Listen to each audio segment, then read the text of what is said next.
Vliegspot. Onbevange, onbegrens, onbevooroordeel.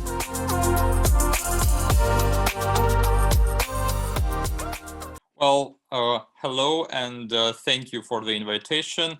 I'm glad to be here, but one moment I have to relocate because now we have air raid alert. So I need to go into a different room. Okay, great. A shame. So this is a war.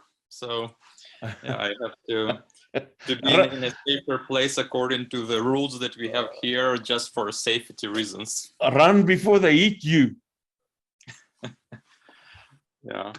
It's terrible, man. And yes, and then while I'm talking to you on behalf of I believe most South Africans, at least, we want to sympathize with you guys. I mean, it's a terrible thing happening, and everybody is following this this atrocity. And I know from dealing with South Africans in general, as part of my work, I know that that I talked on behalf of a lot of them. You have a lot of sympathy here in South Africa. It's nice to hear. Thank you for the support. Actually, we do feel the support, the spiritual support of the whole world. And so is that your wife? Yes, it is my wife that helps me to relocate. Doesn't she want to talk? Doesn't she want to be part of the interview? No. Okay. Rosti, so as I said, I really want to find out firsthand what is happening. So can you give us a sort of a breakdown of what is currently happening in Ukraine? What do you see? What do you experience? Yes, sure. Of course, I will not repeat the news themselves, but I can easily say a couple of words of really what is happening and how we feel. I mean, there are two things that, or rather three things that are happening and which really draw our attention to it. Firstly, we have still regular missile attacks all over the country. So therefore, almost all cities and towns in Ukraine have these air raid sirens every day. And the experience of many people is to learn and to remember to react to them properly, meaning go into a shelter or at least to a safer place within your house or apartment, or going down to a bomb shelter if you have one in the vicinity. And well, some people, of course, think that it's becoming safer and they don't go to shelters, but still this thing as, I mean, sirens and regular missile hits in different places, this is, I think, the basic experience of many Ukrainians. The second thing would be following the news about the army. Well, for those who are close to the front line, it's not just the news, it's what they hear and what they feel. We have a couple of friends in those literally war zones, and it's very dangerous to live, and many had to flee those cities and villages, but some are still there under the bombs or under the missiles. There are some people, Christians in Mariupol still. So this is the for them, it was the experience straightforwardly. For us who are, well, a little back further from the front line, it's really the news. And every day, I think almost every Ukrainian is just listening or reading the news every moment or every hour to figure out what is going on where within our country, and just really trying to keep track of all the events, of all the official statements or moves of our army, explosions happening, etc., etc., etc. So the news is like the second skin of many Ukrainians, the news feed. And the third thing that I think we are all experience, or many of us do, is doing something. doing something for the sake of our country or for our ministry, I must say that the whole Ukraine is army of soldiers and volunteers. So some are fighting and the others are contributing somehow to the support needed to many people. Like I and my wife, we are not volunteers literally, but we try to support either financially or with other resources some of the initiatives. Our church, our local evangelical church to which we belong here in Bila Tserkva, regularly hosts refugees, supports some other needs like with the humanitarian aid, etc. And so, and also my sister-in-law is working for another church and their shelter in the city of Lviv. So we also try to help them as much as we can. And many Ukrainians are doing that. Some are giving their money to different charities or to the army. Some are freely of charge working as drivers or helpers, psychologists, etc. I mean, almost every single Ukrainian is doing something. And all Christians are definitely praying. If you look into church chats or church meetings, the prayer meetings take place every day. And Christians pray at home, of course. So it's like the praying army. And so this is also the important thing to do and part of our everyday experience. We sit on the side here. We see a lot of things happening, which we don't understand because we are not there where you are. So it's better for me to ask the question rather than make an assumption. But I think that the one thing is that people wants to know is because they are divided about this. Who to believe in this whole thing? Because Russia tells us, no, they didn't kill all that people in Boetsja. And then they come up with a group of Russian soldiers that were burned and tortured. And then on Ukraine's side, how do you experience this whole thing? How do we make sense of what is happening there? What is the truth? What must we believe and what not? Yeah, that's an important question, I guess. And for us, it's, I wouldn't say it's simple, but I can share some principles or some things on which we stand here or which we try to use.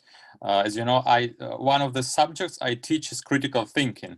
So for me, it's a kind of a professional need to be able to navigate the different information that that is going from different places.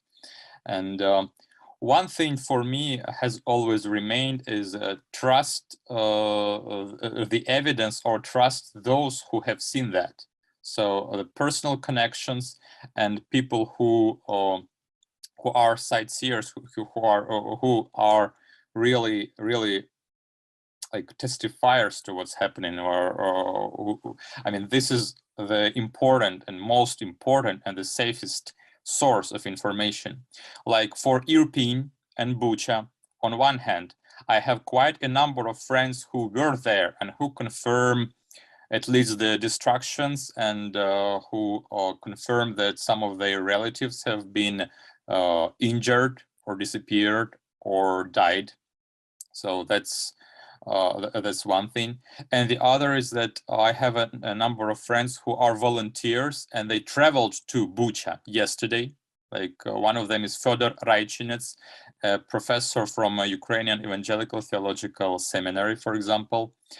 Or another person, a pastor formerly from Donetsk, who traveled recently to Trostanets in the Sumy region with humanitarian aid. And I do trust the reports of these people. So like first-hand reports are, I think, priority number one and the most good source for information. Secondly, I think, and I try to follow that principle, so I think it's useful to check a few mass media sources, especially international. So I personally try to follow, of course, our Ukrainian official statements and Ukrainian journalists, but also American, French, and German journalists. And for example, as for Boetsja, yesterday, our government invited and allowed to enter this city a whole crowd of international journalists who were able to to take pictures, to really check what is there and if there are dead bodies or no, and what is going on. And I believe that now it should be clearer, I mean, that what the media are reporting is quite close to truth. And the third principle, or the thing, is that of course there are some things are not easy to identify, and you need to conduct an investigation. And as far as I know, Ukraine invited international experts like EU, European Union experts, researchers, or prosecutors to come and check the evidence. I don't know whether it has started, but I believe that even if something is not clear, the official investigation by international community will help to answer the questions and figure out the most probable, the fully correct answers in the near future. And the last thing, and last but not least probably, but there is also always a question of reputation. Like there are different newspapers or official sources, and once you have caught someone, like a journalist or a politician, on a lie, next time you double check what he's saying. And with the Russian media, I think it's more than once we have heard them lying. One simple and single example. The Ministry of External or International Affairs of Russia, Mr. Lavrov, told before the war that the war would not happen, that Russia was not going to attack. And what happened? I mean, so for me, it's like a clear indication. It's crystal clear that you should not trust even official sources of the Russian Federation, because they have lied more than once. But at least, I mean, with the war, the whole international community can see and verify the official statements and the facts that are happening. And so I personally distrust Russian media, and I trust international media. And of course, I'm looking for verified sources, and some reports might be wrong for a while, or there can be photo pictures which later are confirmed to be not fully correct. That is happening. But in general, if you check the sources, a number of them, and the people who are there on the ground, it's easy to see the picture clearer than before. So, Rosti, don't you think Russia Today is a very credible source? A source of lies or very one-sided information? Oh, sure. I'm just pulling your leg. I mean, they are international journalists, aren't they? Yeah, true. I'm just pulling your leg. Rosti, when we look at the pictures, we see it is terrible. It looks terrible. But we can't really grasp what is happening there. Can you explain to us, what does it look like? Is it whole cities and towns that's been blasted to the ground? Is it just certain parts? What is the general mood between you people that decided to stay behind? I don't know why, but you are staying behind. Well, the question does not have a simple answer. I would say that regarding destruction and the intensity of fighting, there are, I would say, three layers or three different lines of cities and towns in Ukraine. On the first line, like the real front line, there are cities and towns who are really there, like Mariupol, Kharkiv, Chernihiv. I mean, the towns and cities which are the places where the shelling, the fighting gunfiring is going on, and these towns and cities are really very much destroyed, and some of them have 70% of buildings damaged or destroyed, some up to even 90 probably, like Mariupol, some a bit less, but this is the one type of places, and of course these are the most dangerous things. Volnovakha in Donetsk region would be in the same category, or Popasnaya and Izium in Lugansk region and Kharkiv region. But there is also the second type of, or the second layer, the second line in Ukraine. These are the cities like Kyiv, for example, which saw only a little fighting, but which were damaged partly by missiles or by some airstrikes or by small, as we say, small groups of spies or pro-Russian soldiers. Normally in these cities, people did not try to flee, or at least not all people tried to flee, and many stayed there, stayed behind, stayed at their home. But frequently, male population remained, but female population, so women, kids, old people, were encouraged to go, and many left their houses. This is what happened in Kyiv, in Boetsja, in Irpin. Many people have left, especially young families. I mean, but not all, really not all, because some people could not, or some people did not have enough time to prepare. So, and there is a third type of places in Ukraine. These are towns further back in country, which experience only missile hits, rare missile hits sometimes, and air raid sirens. And these are quite safe places to stay, but of course, relatively, because when you have a country that have nukes and has a lot of different missiles, you can never be safe fighting this kind of country. So there is no perfectly safe place in Ukraine whatsoever at the moment. However, these are towns which are like further back and which are safer places to be in. So it really depends on the particular location you are looking at on the picture, or particular location you are reading about in an article. So some places are more destroyed than others. Like I can speak about, like for example, the town we live in. We had quite a number of explosions and there is some damage, but in general, it's not the most dangerous. So we are in the second line of towns and cities, and many people still live here. And even if they left, they try to return to their homes now. So the city lives, and actually that's nice to hear and see living here, but we understand that the danger is still over us. Rosti, you are 90 kilometers is not very far from Kyiv. So you are basically on the front line for all practical reasons.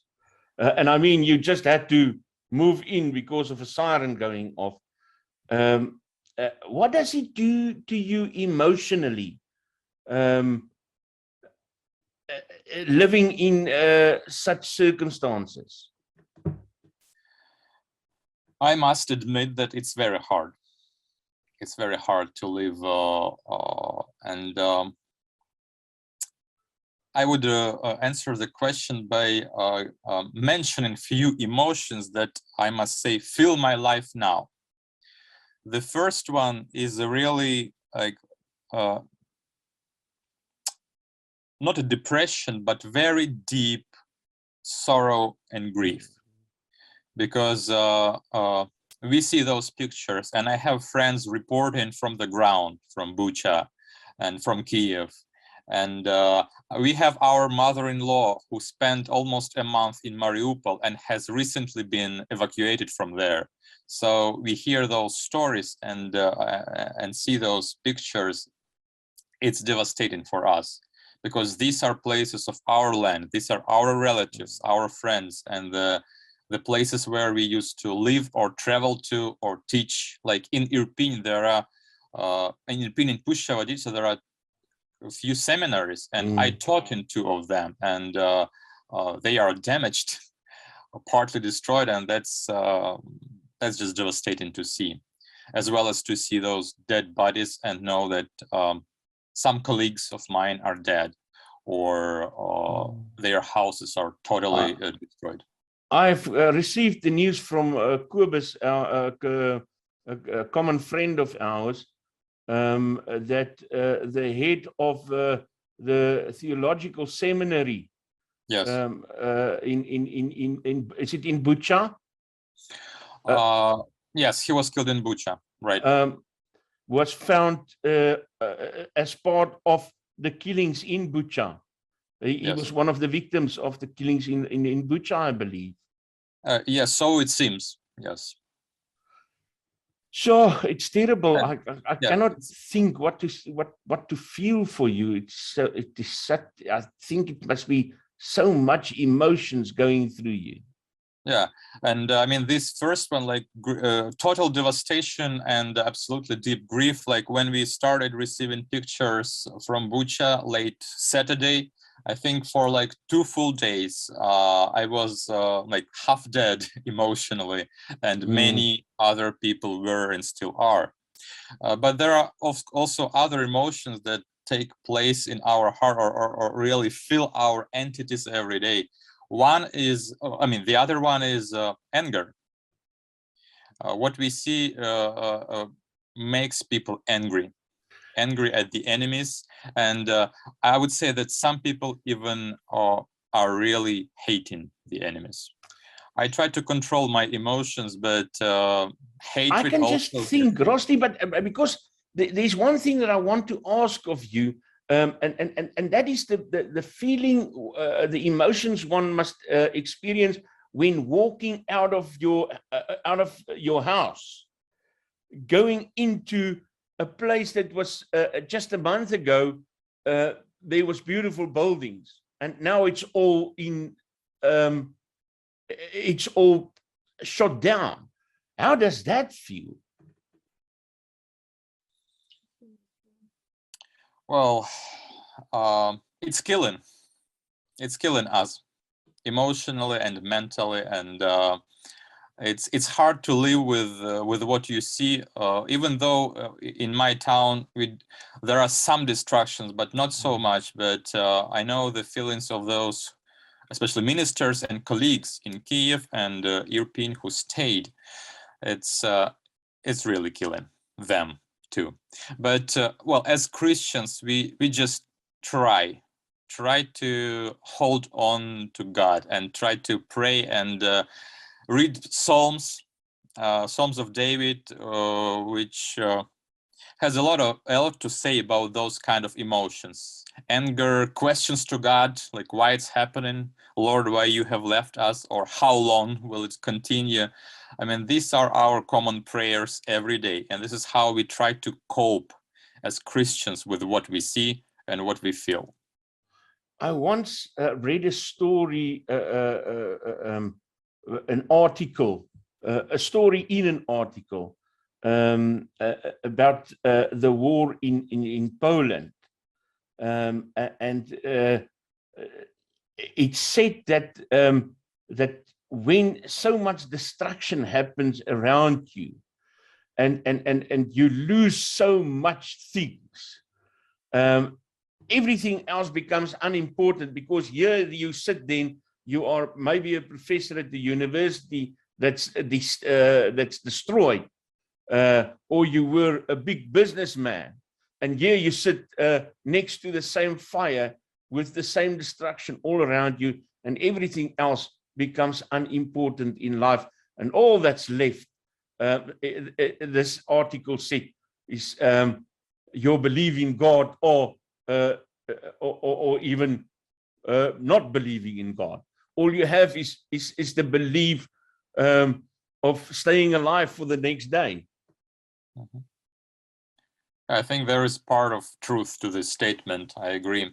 When the war started, I think all our values and agendas, schedules, everything changed. And it's like everything sifted through the bottleneck of what's important now, and only a few things left as really, really important, and which you cannot forget and which make you alive. I would say that on one hand, it's faith in God, because who else can be your foundation in times when everything turns into ruins and ashes? Only God can be such a foundation. Secondly, it's your beloved ones. I mean, the things you lose are important, but you can live without them. The buildings are destroyed, that's horrible, but still, if your loved ones, if your wives, mothers, children are okay, that's precious. And if you lose them, you lose the whole world. So I think that's God and people, your beloved people. These are the foundations on which we stand and which nobody wishes to sacrifice. I think this is how we feel. But true that every day is one day, and you don't know what will happen next day. So you try to not to plan too far. You cannot. Rosti, do you suffer any shortages at the moment due to the war? I would say again, it depends a lot on where you are located. In our place and in the vicinity, I think there was a shortage with some medications because it requires big chains of delivery. But there was no shortages of like food or water, of basic supplies. So, but medication and some secondary supplies, as you might say, like maybe some sweet things or some technical things. Yeah, they are not always there in the stores, but mostly we are kind of well packed. But the further you go to the front line, the more difficult is to supply people with everything they need. Like right now in the regions of in parts of Kiev region which are liberated, the humanitarian aid is drastically needed because people don't have medications, they don't have enough food, or they don't have enough of certain types of food, even some warm clothes, for example, if their houses are damaged. So now all our charities and many organizations try to take buses and cars and go there and take as much as possible and bring to those people everything that is needed. So there are huge shortages there. But in our places, like, well, there are some things which are not always there, but mostly we are okay. Like bread, food, and water is what we have. Of course, also there are some problems sometimes with like electricity, but it also depends on the place. And mostly everything works fine in our country, but not in every single moment because, well, some things might happen, or when the missile hits an electric station, for example, the town might lose electricity for a while unless it has been restored by the municipal service. But it depends. Rosti, Russia was supposed to walk all over you within 2 days and go back to Russia. No, that was not go back to Russia, but stay. Or stay. But they were supposed to walk all over you in 2 days, and this would have been over and done with. But now Ukrainians decided to fight back, and now you are dragging this out. What the hell happened here? How did it happen that Ukraine managed to hold off a force like Russia? Put simply, I think the world is surprised because the world underestimated Ukraine and overestimated Russia. But put into more detail, I would say that the important things are, firstly, our army. Since 2014, when the Russian-Ukrainian war has officially started, Since then, our army trained well and tried to become a real army, a better army. And I think now we see the results of it. So it really got stronger. Secondly, I think what is important, very, very important, is that Ukrainians fight back simply because this is our homeland. I mean, we try to protect our families and our homes, our territories, fine places. So it's just, we defend what we love. It's not that we try to kill somebody because we want to kill. It's just that we protect what belongs to us. And I think that inspires all Ukrainians who are here. And this is what gives motivation to pray. This is what gives motivation to our soldiers to fight. This is what gives motivation to our president and government to fight on their diplomatic level. And I think this is what you might call the spirit of Ukrainians. And a part of its spirit. Part of this spirit is really love for homeland, love of our own land, which people try to protect. And secondly, maybe the love of freedom. Ukrainians don't want to live under Russians or under somebody else. Ukrainians just want to live in their country, free of other empires or people who want to impose their rule and their soldiers and their principles. We have our own constitution, we have our laws, we have our army, and we just want to live alone. So that also part of the story, maybe. How many Ukrainians are there that wants to be part of Russia? I know Ukraine is a very, very, very big country, but I believe there are people in Ukraine that wants to be part of Russia. Is that a big segment? How big is it? I will answer in this way. There used to be some people in Ukraine who had interest in Russia or who wanted to keep good relationships with Russia, maybe even belong to Russia. But when the war started, the number of these people decreased significantly, extremely. So I think even if there are now some people in Ukraine who really want to be in Russia, either they have gone already on that side and moved to Russia, or they have changed their views already.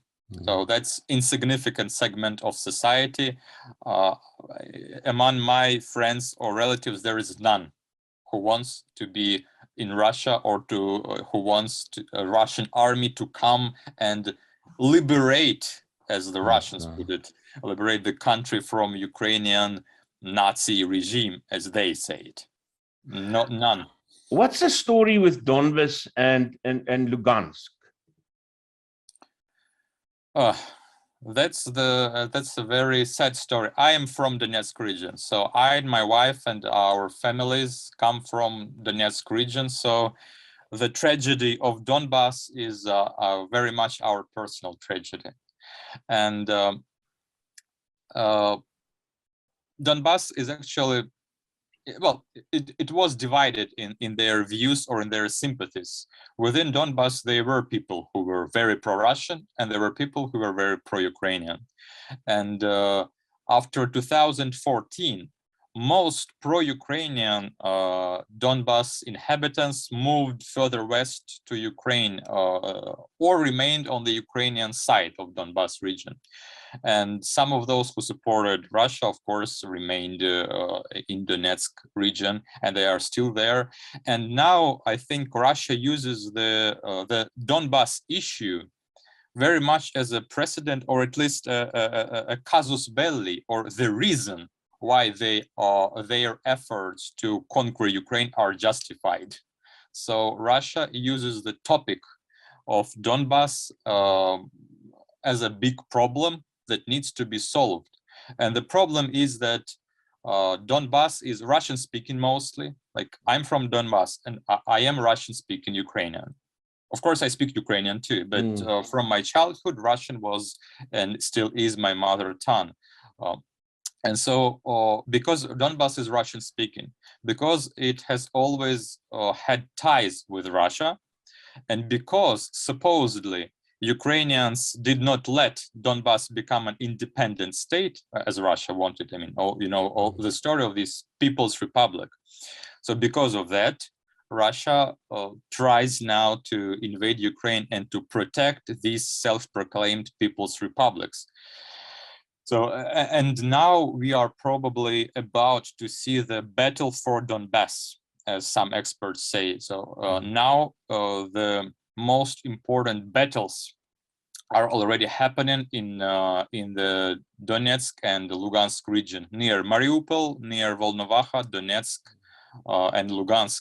And we don't know yet what will be the end of all these battles, because Russian armies are set to regroup and send their new battalions or divisions there, and Ukrainian army is there, of course. So probably that will be the major battleground for the coming days and weeks now. And Donbass, unfortunately, is suffering extremely from that. If you talk about population, about people who live there, they suffer very much from these events. And we know that at least 2 days ago, 1 day ago, civilians in many towns and cities were asked to leave their houses and go to safer places because of what's coming. I want to talk to you about, if you are willing to, the role of the West in this whole war. Sure. America, Britain, Germany, France. And the reason why I want to talk about it is because from this side, the perception is the West is displaying this to their advantage. I mean, they want to put sanctions against Russia, but they don't want to live without the gas that's running there through Ukraine.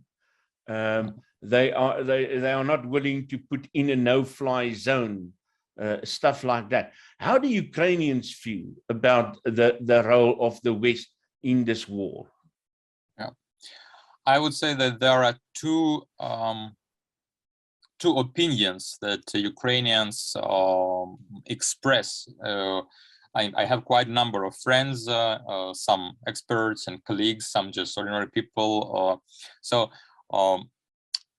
there is a tension, but one opinion has it that the West is doing almost nothing. So they are just playing and saying things, but they do not do what is really required.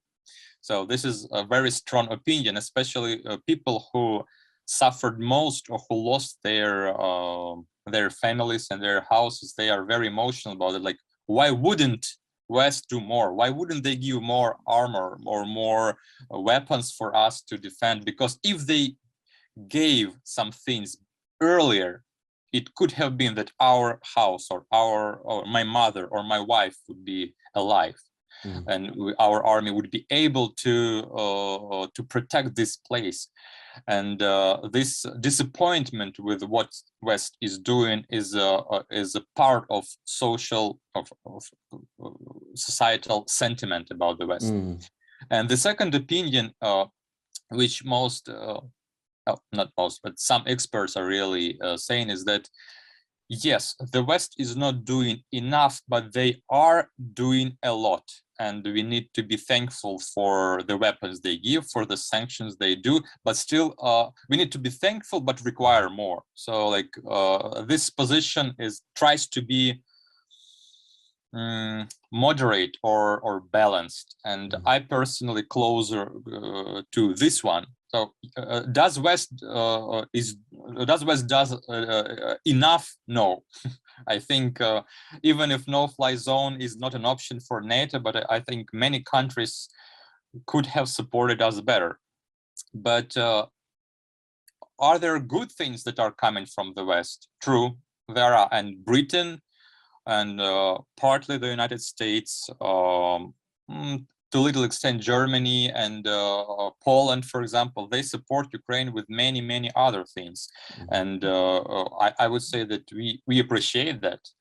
And part of secrets maybe why our armies is still very successful in defending our country is because of the weapons we got from Britain, Germany, and the United States, and Poland, and some other countries. All these javelins and stingers and other things. We had a very limited number of them before, or did not have them at all. But now our army is supplied with them, and it boosts their capacities, which is important. So I would say that what the West is doing is good, but not enough. And and as for playing, it's maybe said, but I must admit that of course, West, and especially big players of the West, like Germany, Britain, and the United States, France, they want to play their games and they want to have their advantage because they think about their countries, about their benefits, and maybe we don't understand some things that they are doing, but of course they have some of their own interests in this thing. And for us, it is painful that, as some put it, they are ready to fight Russia until the very last Ukrainian. Did the West sell the weapons to you, the military stuff, or did they give it to you? I think I personally don't know details. Since 2 weeks ago, all these negotiations about weapons went partly secret, and our government stated that it will not be disclosed, the details about how many, how, and freely of charge or for money. So we know that the West gives some things, but we don't know whether it's free or for money. It's not part of the information that comes down to us as ordinary citizens. So I cannot answer that question. Listen, but from where I'm sitting, one of the easiest ways to end all of this is that someone must go and blow up those gas lines. Why don't you want to do that? Well, if you blow up that line, I think our own people who went to Germany and the Czech Republic, they will remain without electricity. So we don't want to injure our own compatriots. So yes, one of the people that I talked to on my program yesterday, this morning, he just returned from Germany and the Netherlands and from Belgium. And he told me how many cars on the highway in Germany are Ukrainian. Nearly half of the traffic in Germany is Ukrainian. So what I want to ask you is, half of Ukraine is sitting in the rest of Europe. You are sitting there in Bila Tserkva. Why? Okay, the one thing is that Ukraine has a population of 44 million. That's pretty much. And about 5 or 6, I don't remember, but more than 4 millions have to leave their houses. And part of that number is in Europe. So few millions Ukrainians are indeed in Europe, but mostly women and children. Okay. Because male population mostly has to stay in Ukraine to be potentially conscripted into army if the necessity arises. This is the case with me too, and with many other people who are of suitable age and in good health, and we might potentially be required to join the forces, or at least to play some role, organize supplies, etc., etc. Of course, there are a few categories which were of male citizens which were allowed to leave the country, but most refugees are women and children. So probably those cars are driven by mothers who care for their kids and try to bring them to the Netherlands and Germany. And we are here because we need and because we want. Many Ukrainians want to stay at home. And yesterday I have seen an interesting social questionnaire that was sent to some Ukrainians, like, are you going to return to Ukraine after the war ends, even if you are now in Europe or America? And more than 70% of people want to come back home. And this is also the reason why many people did not even want to leave their homes, and they stayed in Kiev or in other places. Many Ukrainians just love their land and love their homes and their families. That's probably the big part of the question why people are staying or returning back. Rosti, I know you are a religious man, so the next question is a bit unfair to you, but we are still human beings with emotions. Are you scared? Of course. I think everyone, or it's okay for everyone to experience fear when there are times like this. And I remember the 24th of February, how it all started. I think I will remember that till the end of my days. And one of the first feelings was shock, like, is it really happening? Is the war starting now?